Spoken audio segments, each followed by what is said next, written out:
नमस्कार दोस्तों, आज हम आपके लिए लेकर आए हैं प्री बोर्ड परीक्षा 2021-22 में जो हो रही है कक्षा 10वीं के लिए हिंदी का पेपर। तो हिंदी के पेपर में सबसे पहले आपका सही विकल्प है। इसमें आप कुछ इस तरह से जो है यहाँ पर लिखा हुआ है, उसका आंसर इसके नीचे दिया गया है, तो ध्यान रखिएगा, है ना। जैसे इसमें लिखा है भक्ति काल की समय सीमा क्या है, तो 1375 संवत से 1700 संवत तक, इस तरह से ये है ना। आप चाहें तो एक बार जो है अपनी गाइड में ज़रूर देख लीजिएगा कि सही आंसर है या नहीं, उसके बाद कंफर्म करके इसे लिखिएगा। चलिएगा, फिर उसके बाद में रामचरितमानस की परिभाषा देखें तो ये जो है भाषा अवधि हो जाएगी, है ना। रोध रस का स्थायी भाव क्रोध हो जाएगा, बिल्कुल सही है। नेताजी की जो है मूर्ति लगवाई थी, तो ये जो है ना नगर पालिका द्वारा, है ना। जो आपके क्वेश्चन के अनुसार आंसर्स हैं, तो वो आपको कुछ इस तरह से देखने को मिल जाएंगे। तो दूसरा क्वेश्चन, रिक्त स्थानों की पूर्ति हो जाती है, तो आप रिक्त स्थानों की पूर्ति कर लीजिएगा। और आपको पूरा का पूरा ऐसा उतारने की ज़रूरत नहीं है मित्रों। आपको केवल और केवल जो यहाँ पर उत्तर से दिखाई दे रहे हैं, इन उत्तरों को 1 2 3 4 5 6 7 8 क्रमांक डाल करके बिल्कुल लिख देना है, ध्यान रखिएगा। इस तरह से आपका हिरोशिमा जो है जापान में हो जाएगा। और बात करते हैं सही जोड़ी की, तो सही जोड़ी भी आप जो है कुछ पूरा इस तरह से बना लीजिएगा।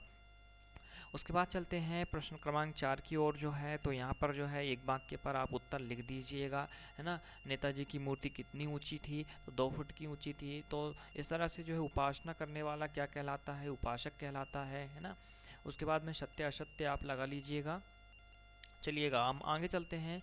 दो विशेषताएं आपको लिखना है, छायावाद छायावाद की या जो है भक्तिकालीन दो विशेषताएं लिखना है। तो जो है यहाँ पर उत्तर आप देख सकते हैं, दो की जगह हमने आपको 3 विशेषता बता दी है। आप जो है चाहे तो 4 विशेषताएं भी लिख सकते हैं, ध्यान रखिएगा मित्रों। इसमें कहीं ना कहीं आपको थोड़ा बड़ा आंसर देना होगा। और उसके बाद में जो है 7वें नंबर के क्वेश्चन की बात करें, तो गोस्वामी तुलसीदास की 2 रचनाओं के नाम आपको बताना है। तो रचना के नाम आप डायरेक्ट लिख दीजिएगा, जैसे विनय पत्रिका, रामचरितमानस, और भी जो रचनाएं हैं वो भी आप लिख सकते हैं। इनके अलावा, है ना, आप 2 की जगह 3 रचनाएं भी लिख सकते हैं और 4 रचनाएं भी लिख सकते हैं, इसमें कोई समस्या नहीं होगी। अब जो है विशेषताएं की बात करें, तो विशेषता आप 2 विशेषता लिख दीजिए या 3 विशेषता लिख दीजिए तो ज़्यादा अच्छा रहेगा। ठीक है, एक विशेषता आप ज़्यादा लिख देते हैं तो आपके कहीं ना कहीं वहाँ पे 100% नंबर्स के चांसेस हो जाते हैं।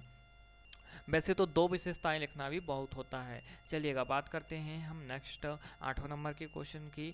तो यहाँ पर जो है आपको देखने को मिल जाएगा, जो कि आपने अपनी किताबों में जो पाठ पढ़ा होगा, तो उसके अनुसार आप आपके अनुसार भी उत्तर लिख सकते हैं। यदि आप यह उत्तर को आपके अनुसार, आपने जो पढ़ा है, जो समझा है, उसके अनुसार लिखते हैं कि भाई आग से रोटियां सेकने के लिए माँ ने बेटे को सचेत करना क्यों ज़रूरी समझा, ठीक है ना, तो आपको जो है वहाँ कहीं ना कहीं ज़्यादा से ज़्यादा नंबर्स जो है मिलने के चांसेस रहते हैं। और यदि आपको ऐसा भी लिखना है तो ये एक एवरेज आंसर ऐसा हो जाता है। चलिएगा, बात करते हैं छंद किसे कहते हैं और इसके प्रकार आपको जो है कैसे लिखना है। तो छंद आप देख सकते हैं, वार्णिक, मांत्रिक और मुक्तक इस प्रकार से होते हैं, है ना। और साथ ही साथ में इसकी परिभाषा आप देख सकते हैं। अब बात करते हैं कि जो है गतियाँ से आप क्या समझते हैं, तो उदाहरण सहित आपको बताना है आख्यानक गतियाँ के बारे में। तो आख्यानक गतियाँ जो है महाकाव्य और खंडकाव्य से पद्य गद्य कहानी का नाम जो है आख्यानक गीत कहलाता है।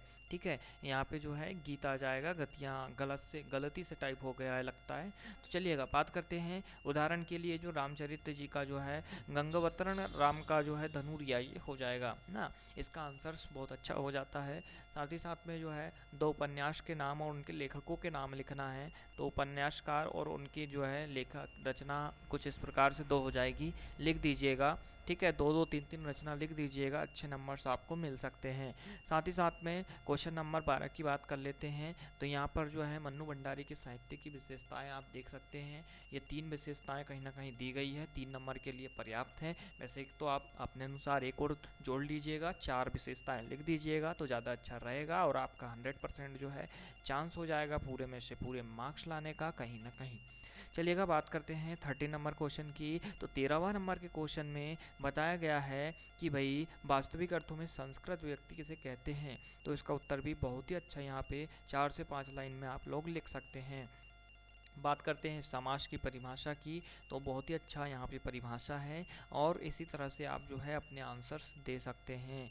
बात करते हैं नेक्स्ट मांत्रिक छंद में अंतर और बार्णिक छंद में। तो अंतर यहाँ पे दिया गया है मांत्रिक छंद में और बार्णिक छंद में। तो कहीं ना कहीं आप कुछ इस प्रकार से भी लिख सकते हैं, पहले मांत्रिक छंद फिर बार्णिक छंद, या जो है आप इस तरह से एक डिब्बा बनाइएगा और जो है यहाँ पर लिखिएगा बार्णिक छंद और यहाँ पर लिखिएगा जो है मांत्रिक छंद। ठीक है, यहाँ पर पहले दिया है क्या, मांत्रिक फिर बार्णिक, तो पहले मांत्रिक लिखिएगा यहाँ, फिर बार्णिक लिखिएगा और यहाँ पर 1 नंबर 2 नंबर और 3 नंबर डालते हुए आप तीनों पॉइंट को इस तरह से 3 डिब्बे के अंदर पैक कर दीजिएगा। तो ये आपका आंसर बहुत ही अच्छा और लाजवाब गजब हो जाएगा। चलिएगा, लोकोक्ति की और मुहावरे में 3 अंतर आपको बताना है। तो 3 अंतर यहाँ पर लोकोक्ति और मुहावरे के दिए हैं। इसको भी सेम इसी तरह से आप जो है इस प्रकार का डिब्बे बनाते हुए हल कीजिएगा, 1 2 और 3 पॉइंट दीजिएगा तो ज़्यादा अच्छा रहेगा। चलिएगा, बात करते हैं 18 नंबर के क्वेश्चन की। यहाँ पर शीर्षक गद्यांश है, तो ये गद्यांश का शीर्षक आपका देश प्रेम हो जाएगा। बेसिकली जो है कहीं ना कहीं इसमें से यदि आपको और अच्छा शीर्षक लगता है तो वो भी आप निकाल सकते हैं। बात करते हैं यहाँ पे क्वेश्चंस की, तो क्वेश्चंस तो बहुत ही आसान है। और सारांश की बात करते हैं तो 2 से 3 लाइन में आप सारांश इस तरह से लिख सकते हैं और आप अपने अनुसार पढ़ने के बाद समझ करके लिखें तो ज़्यादा अच्छा रहेगा और बहुत अच्छा रहेगा और अच्छे नंबर्स आपको मिलेंगे। कहीं ना कहीं बात करते हैं, ये क्वेश्चन आपका 19 नंबर का हो जाएगा, या 20 नंबर का हो जाएगा। इसी तरह से जो है प्रसंग आप लिख सकते हैं। बात करते हैं कि 21 नंबर के क्वेश्चन का संदर्भ, प्रसंग और व्याख्या आपको कुछ इस तरह से कर देना है, जो कि आप कर ही सकते हैं बहुत अच्छे से। 22वां नंबर के क्वेश्चन की बात करें तो 10वीं की अंक सूची की 2य प्रति आपको बुलवाना है माध्यमिक शिक्षा मंडल भोपाल से। तो आपको सचिव को लिखना है, तो जो है कुछ इस तरह से आप लिख दीजिएगा मंगवाने हेतु अंक सूची। और जो है इस तरह से जो है बहुत ही आसानी से आप जो है नाम, पिता का नाम, परीक्षा केंद्र, अनुक्रमांक और नियमिति जो है ये ज़रूर डाल दीजिएगा कि आप नियमित छात्र हैं या प्राइवेट छात्र हैं। साथ ही आपका अनुक्रमांक लिखिएगा, परीक्षा केंद्र, परीक्षा का नाम, आपका नाम, आपके पिता का नाम, तभी जो है आपको आपकी मार्कशीट मिल पाएगी।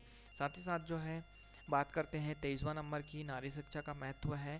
तो इसकी प्रस्तावना, नारी शिक्षा का महत्व, इस तरह से जो है 2-3 पॉइंट आप लिख दीजिएगा, है ना, बीच में फिर उपसंहार लिख दीजिएगा। कम से कम यहाँ 7 पॉइंट रहें तो ज़्यादा अच्छा और लाजवाब गजब बहुत ही अच्छा आपका आंसर बन जाता है। इस तरह से आपके 23 के 23 क्वेश्चन हिंदी में कंप्लीट हो जाते हैं। ये रहा आपका संपूर्ण हाल। आई होप कि आपको बहुत ही अच्छे से समझ में आया होगा कि आपको क्या करना है और क्या नहीं करना है और कैसे आप पूरे में से पूरे नंबर पा सकते हैं और कैसे आप जो है दूसरे का उतार के जो है कहीं ना कहीं अपने नंबर कटवा सकते हैं। आई होप कि आपको बहुत ही अच्छे से समझ में आ गया होगा। चलिएगा मित्रों, तो फिर मिलते हैं एक नए वीडियो में बहुत ही जल्द ऐसी टाइप के। जब तक के लिए गुड बाय।